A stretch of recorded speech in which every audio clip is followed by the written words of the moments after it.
Sur la démission d'Arlette Chabot, je ne veux plus cacher ou ne pas dire ce que je ressens par rapport à un certain nombre d'événements que je trouve insupportables. Vincent Peillon, intello ou homme des coups médiatiques, l'ex-prof de philo a-t-il inventé un nouveau style de communication politique? Réponse cette semaine dans Déshabillons-les. Déshabillons-les démêle le fond de la forme en revenant sur les mots et les images qui ont marqué l'actualité. Ce soir à 22h30 sur Public Sénat. Bonsoir à tous et bienvenue sur Public Sénat. Au sommaire de l'heure et demie qui suit, le 18h bien sûr. La cloche a sonné, c'est l'heure limite de dépôt des listes de candidats pour le second tour des régionales. De nombreux invités, Dominique Paillet pour l'UMP, Bruno Leroux pour le Parti Socialiste, Pierre Laurent du Front de Gauche et Jean Desessard, sénateur vert de Paris. À 18h30, déshabillons-les, les mêmes ou presque. Hélène Risser s'intéresse aux leaders en campagne. À 19h15, conversation d'avenir, Stéphanie Bonvicini et Jacques Attali se demanderont si New York mérite toujours l'appellation de capitale du monde. Tout de suite le journal.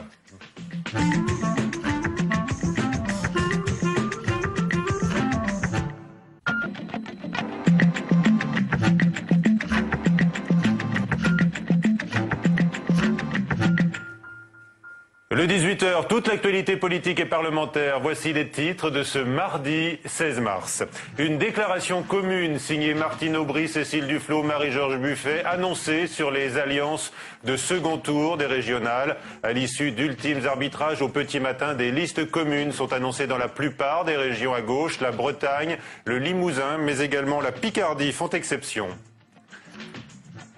François Fillon oppose les tractations à gauche à la cohérence de la majorité présidentielle, mais le Premier ministre est confronté à la fronde naissante au sein de l'UMP. Il rappelle à l'ordre les voix critiques qui, dans la majorité, osent évoquer un vote sanction. Nicolas Sarkozy de retour en Charente-Maritime et en Vendée, un peu plus de 2 semaines après le passage de la tempête Xynthia. Une fois ça suffit, s'est-il exclamé. Il n'est pas question d'autoriser les habitants à se réinstaller dans les zones à risque. Plusieurs milliers de personnes ont rendu cet après-midi un dernier hommage à Jean Ferrat lors de ses obsèques à Entraigues, le village ardéchois où il s'était installé il y a maintenant une 40aine d'années. Pas de discours, pas de manifestation, la plus stricte intimité.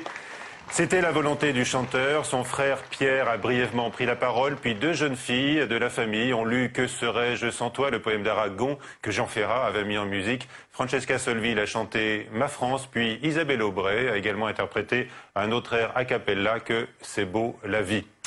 Les alliances du second tour des régionales, tractations nécessaires parfois jusqu'au petit matin entre les socialistes d'un côté, les écologistes et le Front de gauche de l'autre. Au final, des accords presque partout, donc même s'il y a quelques exceptions. Raphaël Pellegrino. Il est 10h ce matin lorsque Christophe Borgel, secrétaire national du PS, se félicite d'un accord national entre le PS et Europe Écologie. Oui, dans chaque région, il y a eu un accord sur le programme, à la fois permettant de concilier les points de vue sur les points de différence, mais surtout d'avancer sur les éléments essentiels que sont les questions d'emploi par exemple, les questions de santé, les questions d'éducation. Une exception notable, la Bretagne, où socialistes et verts n'auront pas trouvé d'accord, le président sortant refusant de négocier. Dans les autres régions, les socialistes ont dû faire des compromis. Sur le projet ITER, la région PACA, dirigée par les socialistes, s'est engagée à ne plus verser 1 centime de plus pour son développement. Compromis au forceps également sur l'idée d'un tarif unique dans les transports franciliens. C'est au petit matin que l'actuel président de l'Île-de-France, Jean-Paul Huchon, a fini par accéder aux demandes des négociateurs écolos, rejoints par Cécile Duflot. Après le temps de l'identification et de l'affirmation est venu le temps de l'unité. Cette unité, c'est pas une unité, comment dirais-je, je ne veux voir qu'une tête. C'est une unité où il y aura la possibilité pour chacun de faire respecter ses priorités et son identité. Les négociations entre le PS et le Front de gauche se poursuivaient cet après-midi, le Front de gauche étant très attentif au respect de la proportionnelle et au nombre de sièges à attribuer. Dans le Limousin, cet accord semblait difficile, voire impossible à obtenir. Et le Front de gauche qui déplore également l'absence d'accord dans la région Picardie, comme nous le dira dans un instant notre invité Pierre Laurent. François Fillon a pris ce matin un malin plaisir à citer les désaccords de fond entre socialistes et écologistes qui persisteront, selon lui, à l'issue du second tour, par exemple sur l'idée d'un grand aéroport à Nantes, sur les contournements de Strasbourg et de Saint-Étienne, ou encore le projet de fusion nucléaire ITER en Provence-Alpes-Côte d'Azur, exemple qui vient d'être rappelé. Mais le Premier ministre doit affronter lui-même les divisions internes à la majorité présidentielle. Il accuse de faute les élus UMP qui, depuis hier, se livrent à des critiques, selon lui, inutiles. Quelles sont ces voix discordantes et que disent-elles? Flora Sauvage. Dans les rangs de l'UMP, le discours officiel passe mal. Il ne faut pas aussi raconter des histoires. Il y a quand même eu un revers, il faut l'engranger et dire on est conscient, mais serrer les rangs. Voilà. C'est comme ça. Le langage officiel, c'est pas comme ça. Après le mauvais score de la majorité présidentielle au premier tour du scrutin régional, c'est la chasse au bouc émissaire. Première visée, la politique d'ouverture. Certaines décisions, certaines nominations ont défrisé. Et on a entendu pourquoi choisir un tel plutôt qu'un autre. On n'a pas voté pour Nicolas Sarkozy pour avoir de type de ces nominations. Même son de cloche au Sénat où le résultat de dimanche est perçu comme un mauvais score. C'est un vote négatif, c'est un vote pour l'opposition en essayant de trouver d'autres chemins pour sortir de la crise que ceux qui sont proposés par la majorité. À l'UMP, la révolte gronde contre le décalage qui existe entre la politique menée et les attentes de l'électorat de droite. Il y a de manière générale un problème de lisibilité de notre politique et ça c'est plus grave. Je pense que les gens ne s'y retrouvent plus et donc il y a, que ça soit en matière de politique économique, en matière de sécurité, je pense que le discours des politiques aujourd'hui n'est plus en phase avec le vécu des gens et c'est particulièrement vrai dans notre électorat. L'ancien Premier ministre Alain Juppé reconnaît quant à lui l'affaiblissement de l'UMP. Dans le concert d'auto-encouragement qui accourt au sein de la majorité présidentielle, ces quelques messages autocritiques ont de quoi détonner. Et à suivre donc sur toutes ces questions qui agitent toujours la gauche comme la droite, les accords, et puis donc la déclaration du Premier ministre qui vante la cohérence de la majorité, le grand débat du 18h, donc il va réunir dans un instant Dominique Paillet, porte-parole de l'UMP, Bruno Le Roux pour le Parti Socialiste, Pierre Laurent, tête de liste Front de Gauche en Ile-de-France, et Jean Desessard, sénateur vert de Paris. Messieurs, patience, dans quelques minutes, ce sera à vous. L'inflation de retour en France en février, les prix ont augmenté de 0,6%, soit une hausse de 1,3% sur un an. L'homme d'affaires turc Alfan Manas donne son accord de principe à la reprise de Liège, dont dépend le sort de 600 salariés. Il a déjà provisionné 3 millions d'euros en gage de sa bonne foi. Des terrains seront mis à la disposition des personnes déplacées à la suite du passage de la tempête Xynthia, annonce le chef de l'État, de retour aujourd'hui dans les deux départements martyrs, a-t-il dit, la Vendée et la Charente-Maritime. Aucune reconstruction ne sera donc autorisée dans les zones où il y a des risques mortels, selon le chef de l'État, sur 864 communes inondables en France. Seules 46 disposent d'un plan de prévention approuvé. La situation n'est pas meilleure d'ailleurs pour les autres risques, incendie de forêt ou tremblement de terre. La suite du 18h, tout de suite, le grand débat.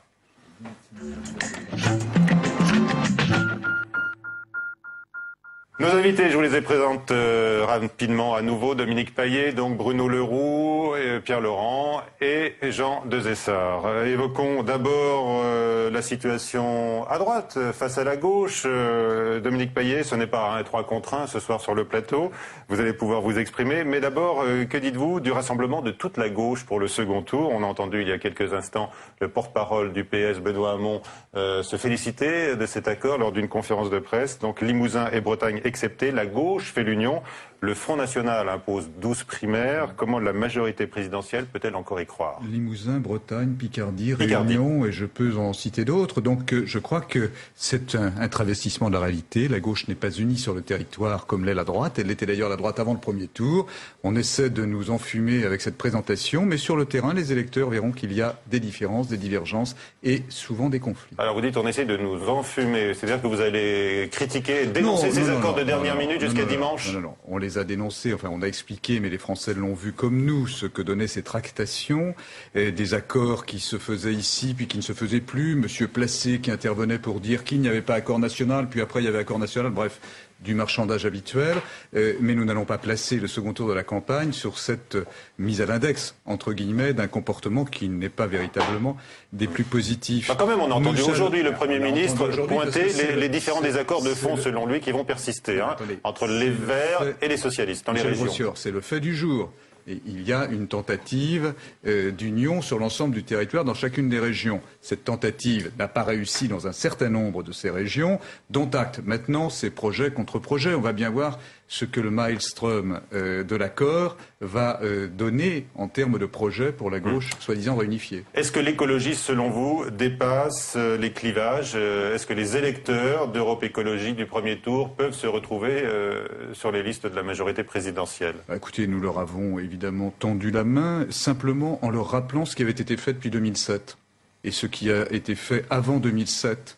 La comparaison est édifiante, c'est à eux à trancher. Alors, qui veut répondre sur le plateau déjà à la critique formulée par le porte-parole de l'UMP, Dominique Paillet, sur les accords de dernière minute? Monsieur Laurent. Non, mais bon, évidemment, Monsieur Paillet, à droite, on n'a qu'une seule conception de l'union, c'est tous derrière un chef. Bon, alors évidemment, dès que ça se fait pas sous cette forme-là, pour eux, c'est pas l'union. Bon, pourtant, c'est très simple. Il y avait des listes en présence, elles se rassemblent, elles sont unies face à la droite, et le deuxième tour sera un deuxième tour entre la gauche de la droite de Nicolas Sarkozy et l'ensemble de la gauche et des écologistes. Voilà la réalité. Ils peuvent toujours essayer de la travestir. Ils essayent. Non, il y a malheureusement deux exceptions en ce qui nous concerne, qui sont parfaitement regrettables, parce qu'effectivement, il faut l'union face à vous, parce que votre politique est dangereuse, elle fait souffrir les populations dans les régions, et nous avons besoin non seulement de réaliser l'union, mais nous avons besoin de ça pour amplifier votre défaite au second tour. Alors là, vous pouvez vous en prendre à votre voisin de droite, Bruno Le Roux, puisque vous critiquez l'attitude du Parti Socialiste dans le Limousin, vous l'avez dit, et puis également en Picardie. Mais je ne m'en prends pas, parce que nous avons dit ce que nous avons à dire. Effectivement, ces deux exceptions sont parfaitement regrettables. Ceci étant dit, maintenant, il y a une urgence pour dimanche.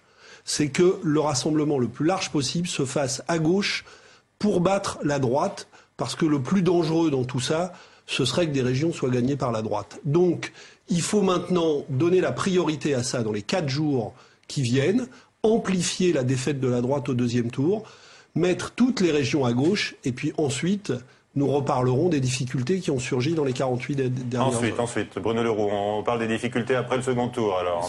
Ce serait tellement facile aujourd'hui de reprendre simplement la déclaration de François Fillon ce matin. Le parti unique qui craque de tous les côtés, avec François Fillon qui dit aux élus, attention, après le deuxième tour, vous pourrez taper si vous voulez sur le chef de l'État ou sur moi, mais entre les deux tours, attention, ne dites rien, ne dites surtout rien. Ce serait tellement facile de faire ça que j'ai pas envie de le faire. Parce que si Dominique Paillet souhaite discuter de la gauche, moi je souhaite discuter de ce que nous avons fait depuis 2 jours. Parce que c'est pas malsain ce qu'on a fait depuis 2 jours. C'est réuni dans un certain nombre de salles pour discuter sur le fond. Et pour avoir des programmes qui vont arriver chez nos concitoyens demain, par la poste. Et donc, il n'y a rien de caché, il n'y a rien de secret. On s'est mis d'accord sur un certain nombre de choses qui concernent les transports. Vous avez vu ce qui s'est passé dans certaines régions, je le regrette tout autant que Pierre Laurent. En Bretagne, dans le Limousin, en Picardie, manifestement, on a fait tourner les rotatives avant même la fin des tractations. Oui, c'est quelque chose. Avec les écologistes et le Front de gauche. Pierre Laurent confirme. Mais c'est quelque chose. Quand Pierre Laurent dit qu'aujourd'hui, il ne me le reproche pas, moi je le reproche moi-même à mes propres amis. Et je pense que ce n'est pas de bonne politique pour les régions. Ces régions ne passeront pas à droite, je ne le crois pas, mais en même temps, quand le rassemblement de la gauche n'est pas fait, c'est un mauvais signe qui est donné pour préparer la suite. Est une erreur à droite, elle l'est quand elle est pratiquée à donc gauche. Je regrette que nous n'ayons pas pu faire l'alliance. L'union doit être celle du pluralisme de la gauche, c'est ce qui fait sa force quand nous le réalisons. Jean Desessard, un regret peut-être d'abord sur la Bretagne et puis une satisfaction pour les accords partout ailleurs. Un regret sur la Bretagne qu'il n'y ait pas eu la proportionnelle et la reconnaissance du vote des électeurs, en tenant compte de ce que chacun représentait.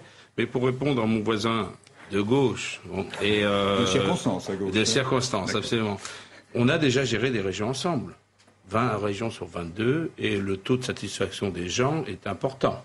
Donc, parce que c'était dans les sondages, et les gens trouvaient que les régions étaient bien gérées. Donc on a déjà géré le Front de gauche, le PS, les Verts, ensemble des régions. Et votre argument, vous dites, vous faites des unions de briques et de broc, et donc c'est pas sérieux. Ben, justement, c'est sérieux, puisque dans 3 régions, on n'a pas réussi à se mettre d'accord. C'est bien le signe qu'il y a au moins une discussion.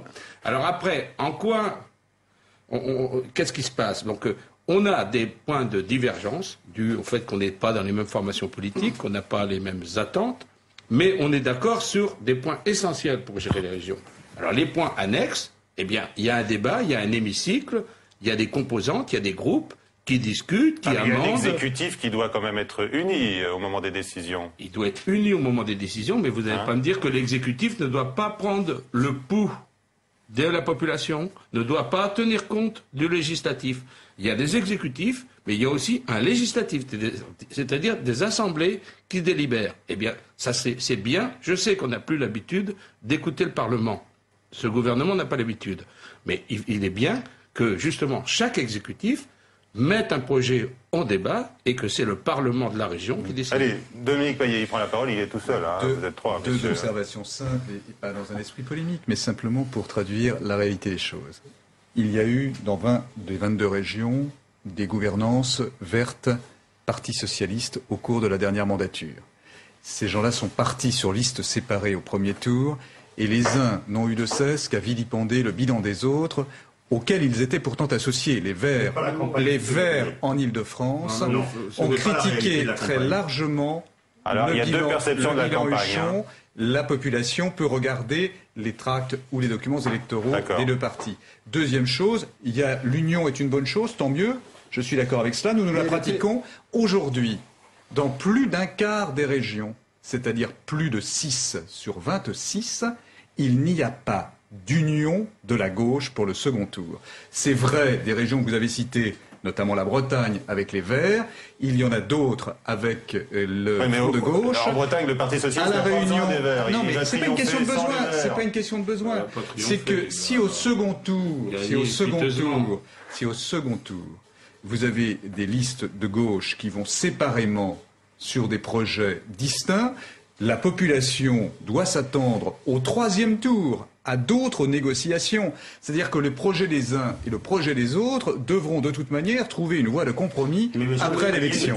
Et ça, si vous voulez, ça n'est pas ce que notre conception de la démocratie. La conception de la démocratie, c'est de présenter à la population ce que nous allons faire de manière très claire une fois élus, et non pas ce que nous allons bricoler avec d'éventuels alliés après l'élection. Contrairement à ce que dit M. Payet, ce qui se passe se passe en toute transparence, parce que pendant toute la campagne, vous n'avez pas dû nous écouter, pendant toute la campagne, pas plus que les électeurs, à chaque fois que la question m'a été posée, est-ce que vous ferez l'union au deuxième tour, j'ai toujours répondu oui. Mais, par exemple, et quand Mme Valérie Pécresse, pour vous prendre un exemple en Ile-de-France, quand Mme Valérie Pécresse m'a dit, dans un face-à-face que j'avais avec elle, vous abandonnerez votre proposition phare de zone unique en Ile-de-France, je lui ai dit, nous n'abandonnerons pas cette proposition. Et qu'est-ce qui se passe aujourd'hui en Ile-de-France? Nous nous sommes mis d'accord. Nous rassemblons les trois listes et nous nous sommes mis d'accord pour mettre en œuvre et ce que proposait Jean-Paul Huchon, la mise en œuvre du plan de mobilisation pour les transports, et de mettre à l'étude, mais dans l'accord que nous venons de passer, nous mettrons en œuvre une étude pour mettre en œuvre à mi-mandat la zone unique et le pass Navigo à zone unique. Donc ce qui se passe après le second. Et Dominique Payet, vous connaissez bien la loi électorale. Serez-vous dans l'opposition dans l'Assemblée régionale de Limousin, puisque vos propositions n'ont pas pu être intégrées sur la liste du sortant, ou serez-vous dans la majorité au risque de renoncer à ce pourquoi vous vous battez? Vous en êtes réduit à ne plus parler une seule seconde du soi-disant projet que vous avez pour les régions. Je suis réduit parce que vous jetez un rideau de fumée, j'en suis réduit à essayer d'éclairer les électeurs sur votre situation. Si vous n'avez pas peur du débat devant les électeurs, eh bien parlez des propositions de la droite. Dites ce que vous proposez pour amplifier les politiques de la droite dans la région. Et vous verrez si vous gagnerez les élections dans l'opposition au second tour face aux socialistes en Limousin, et comment vous ferez l'union après l'élection et sur quelle base? Les électeurs ont le droit de le savoir. Les électeurs ont le droit de savoir que vous avez mis en place un mode de scrutin en 2004 qui donne une prime majoritaire. Et donc il y aura des majorités dans toutes les régions. Et ça vous le savez très bien. Et donc ce n'est pas la peine d'essayer de faire peur aux électeurs avec soi-disant une majorité qui ne se dégagerait pas. Le mode de scrutin que vous avez mis en place va faire en sorte qu'avec la prime majoritaire, il y a une majorité. Alors vous pouvez chercher, parce que vous avez fait un premier tour.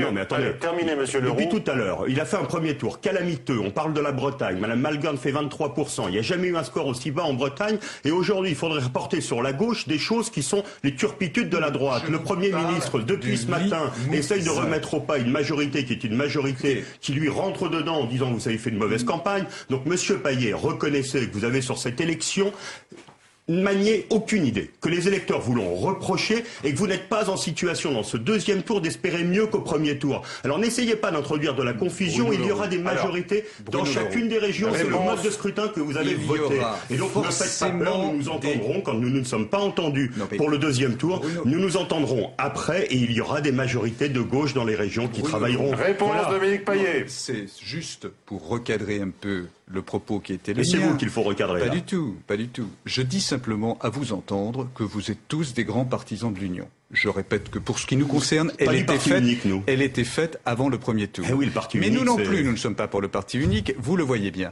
Cette union, dans 7 régions sur 25 qui restent à pourvoir, puisque la Guadeloupe a aujourd'hui un président, cette union ne sera pas faite, soit parce qu'il manquera l'alliance avec les Verts, comme en Bretagne, soit plus fréquemment parce que c'est l'alliance avec le parti de gauche qui ne sera pas au rendez-vous. Je dis simplement, comment peut-on expliquer à la population qu'on se retrouve à gauche dans certaines situations de conflit, qu'il y a forcément un parti qui va gagner, qui sera majoritaire, mais un autre qui sera minoritaire et donc dans l'opposition, comment est-ce qu'on peut leur expliquer qu'on est pour l'Union et ne pas la faire dans ces régions-là? C'est ça que je voudrais. Je vous conseille de ne pas faire votre campagne de second tour là-dessus, ça ne va pas vous apporter beaucoup plus de voix. Je vous demande d'expliquer ça aux électeurs. Jean Desessard, un mot.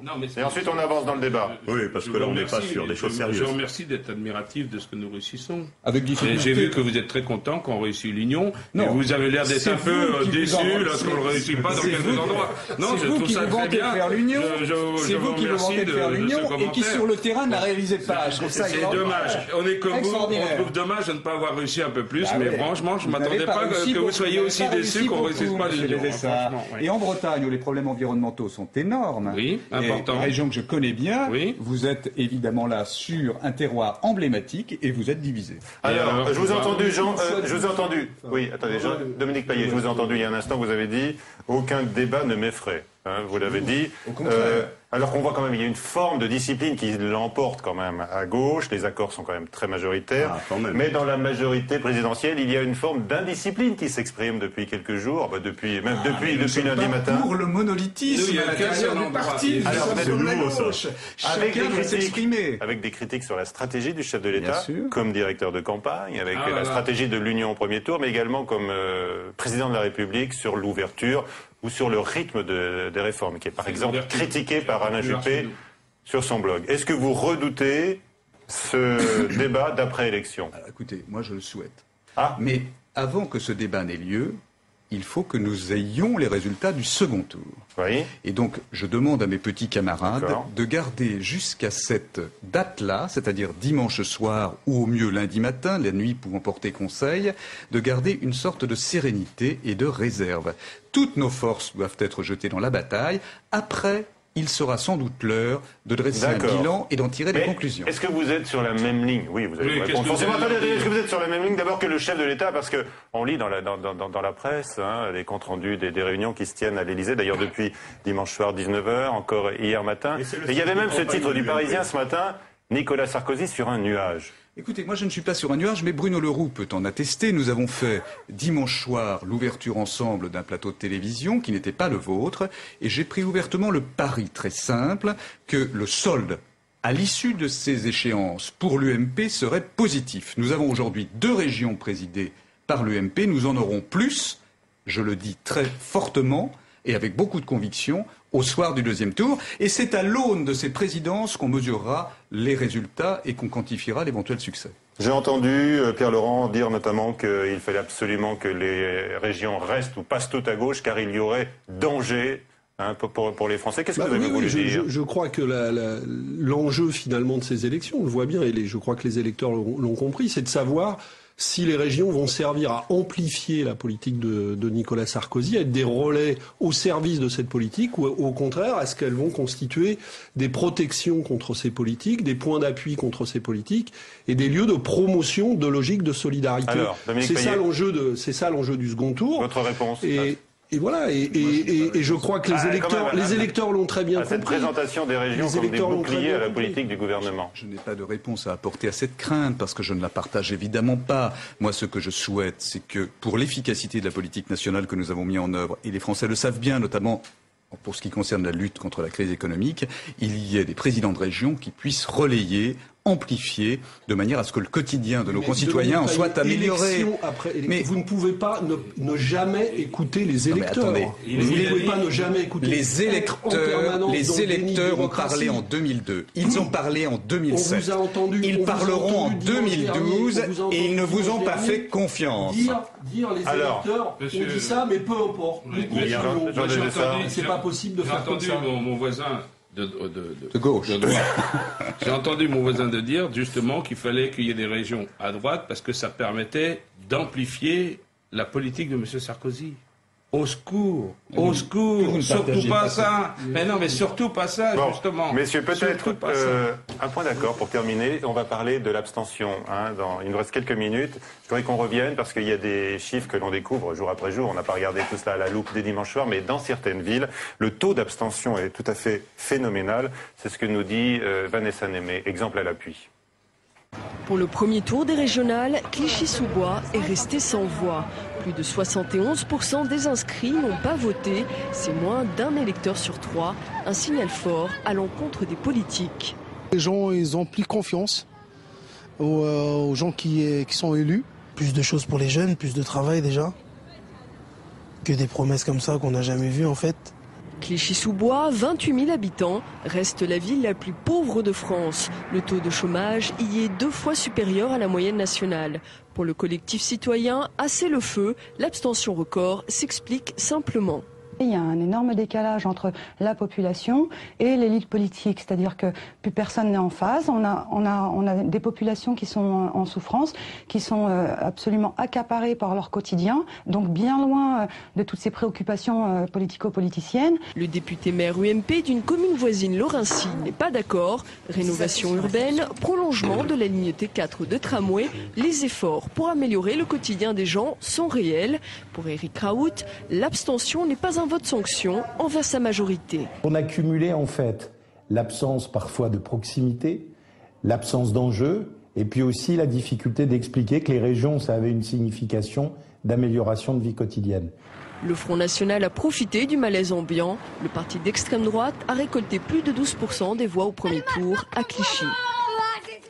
Un commentaire, messieurs, sur l'abstention en général. Pierre Laurent, je constate qu'il y a quand même des villes avec un fort électorat populaire, où il n'y a eu aucune mobilisation. Par exemple, à Roubaix, 70% d'abstention. Oui, non, mais c'est une Là, on ne peut pas simplement dire que c'est les abstentionnistes de droite qui ont fait défaut. Non, pas du tout. Je pense qu'effectivement, il y a une grosse abstention à droite, une abstention populaire à droite aussi, parce que ça existe, les gens dans les classes populaires qui votent à droite, mais il y a aussi une abstention chez des gens qui devraient se mobiliser à nos côtés. Donc effectivement, je crois qu'il y a les effets de la crise qui pèsent très très lourd. Devant les urgences sociales, les gens désespèrent un peu d'obtenir des changements pour leur vie quotidienne, et c'est ça qu'ils attendent. Il y a aussi des effets pervers de la manière dont on organise le débat politique. À force de ne faire croire aux gens que la seule échéance qui compte, c'est l'élection présidentielle, ça a des effets pervers sur ce type d'élection, alors que les régions ont des pouvoirs et peuvent changer des choses importantes. Et puis il y a aussi la campagne elle-même, qui a été, je crois que, en particulier là, on a vu une absence de campagne, et je crois que la droite a cherché l'abstention pour éviter le vote sanction, en expliquant aux électeurs, et Nicolas Sarkozy l'a fait à la veille du premier tour, qu'il ne changerait rien à sa politique malgré le vote des Français. Donc il y a un ensemble de raisons, mais au total, effectivement, c'est une préoccupation qui nous concerne. Et je crois que la gauche doit créer des politiques qui soient des politiques d'espoir, des politiques qui changent réellement la vie des gens, si elle veut retrouver la confiance et faire de ces victoires des victoires durables. Il y a eu un formidable élan populaire dans ces quartiers lors de l'élection présidentielle. Il y avait eu des raisons de la mobilisation. Je crois qu'il faut imaginer demain, sur les prochaines campagnes, les raisons qui peuvent permettre la mobilisation, être plus concret, s'attaquer à la vie quotidienne, aux problèmes de la vie quotidienne, y apporter des réponses. Mais dans le même temps, je voudrais dire que cet argument qui a été repris par le Premier ministre depuis maintenant dimanche ça n'a aucune importance car il y a eu peu de participation aux élections européennes. Sur les plateaux, François Fillon disait que c'était une belle victoire pour le gouvernement alors qu'il y avait eu encore plus d'abstention sur cette élection. Donc vous voyez, l'argument est à géométrie variable. Absolument, c'est vrai un peu dans les deux camps, faut dire quand même parfois. Merci messieurs. Merci messieurs d'avoir participé à cette édition du 18h. Pierre-Laurent, vous êtes assuré d'avoir une vice-présidence de la région Île-de-France demain? On en aura deux, mais ça ne sera pas forcément moi, mais on en aura deux pour le Front de gauche. Il y a de chances que ce soit vous. Non, mais on va discuter de ça. On ne s'est pas réparti nominativement. Non, mais on sait où seront les vice-présidences. Mais les noms, ça compte pendant les tractations d'entre-deux tours aussi. Mais on va voir ça. Ne vous inquiétez pas, il y aura deux très bons vice-présidents du Front de gauche en Île-de-France. Merci à tous. C'est la fin de cette édition. À suivre sur Public Sénat. Déshabillons-les avec Hélène Risser qui suit justement les leaders en campagne.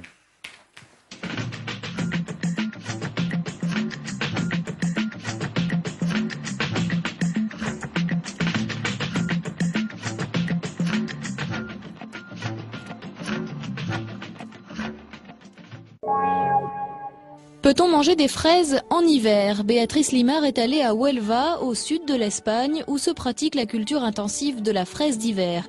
Une production très coûteuse en termes environnementaux et sociaux.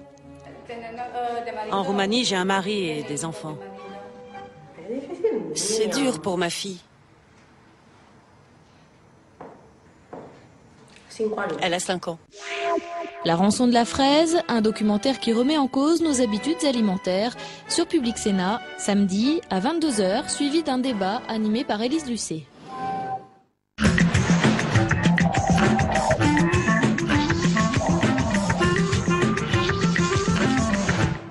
Régional 2010, vivez en direct l'événement politique. Tous les résultats, toutes les réactions, toutes les analyses. L'enjeu d'un vote décrypté et commenté, c'est une soirée exceptionnelle, dimanche à 20h.